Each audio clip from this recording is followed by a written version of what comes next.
And I beheld when he had opened the sixth seal, and lo, there was a great earthquake, and the sun became black as sackcloth of hair, and the moon became as blood. While most of the U.S. was asleep in the early morning hours of October 8, 2014, the second blood moon of an extraordinary series of lunar eclipses dominated the sky. We are now in the middle phase of this current tetrad, or 4 consecutive blood moons. According to NASA, over the past 5,000 years, on average, there's one total lunar eclipse every 1.5 years. The current tetrad is rare. Number 62 in the past 2,000 years. And there will not be any more in the 21st century. But there is something at work here that makes this group of blood moons very rare.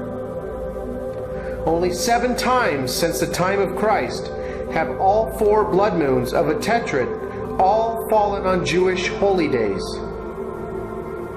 We are now in the middle of the 8th biblical tetrad, and there will not be another biblical tetrad for almost 600 years. And there shall be signs in the sun, and in the moon, and in the stars, and upon the earth distress of nations, with perplexity, the sea and the waves roaring, men's hearts failing them for fear, and for looking after those things which are coming on the earth. For the powers of heaven shall be shaken. And then shall they see the Son of Man coming in a cloud with power and great glory. And when these things begin to come to pass, then look up, and lift up your heads, for your redemption draweth nigh. On the last biblical tetrad, which occurred from 1967 to 1968, Jerusalem was returned to Israel after the 6-day war. Temple Mount was seized by Israel for the first time in 2,000 years. Just 18 years earlier, there was a biblical tetrad in 1949 to 1950, and this occurred during the time that Israel was miraculously declared a nation for the first time in 2,000 years. In addition, the Dead Sea Scrolls were also discovered. Before 1949, we have to go all the way back to 1493 to 1494 time frame to find another biblical tetrad. During this time, Columbus was credited with discovering America, and the Jews were expelled from Sicily during the Spanish Inquisition. Many Jews and Christians believe that the blood moon prophecy is a sign of the end times. There are also people who believe that it is nothing more than a coincidental astronomical alignment. And then there are people like me, teaching them to observe all things whatsoever I have commanded you. And lo, I am with you always, even unto the end of the world. Amen.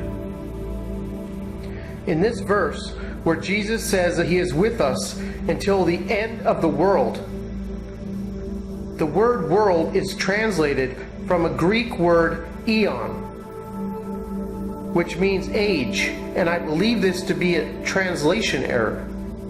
Jesus said he would be with us until the end of the age of Pisces, symbolized by 2 fish.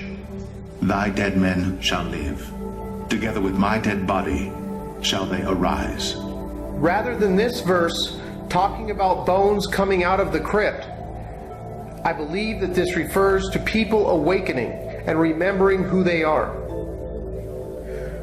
When asked by his disciples about preparing for the Passover, Jesus said the following.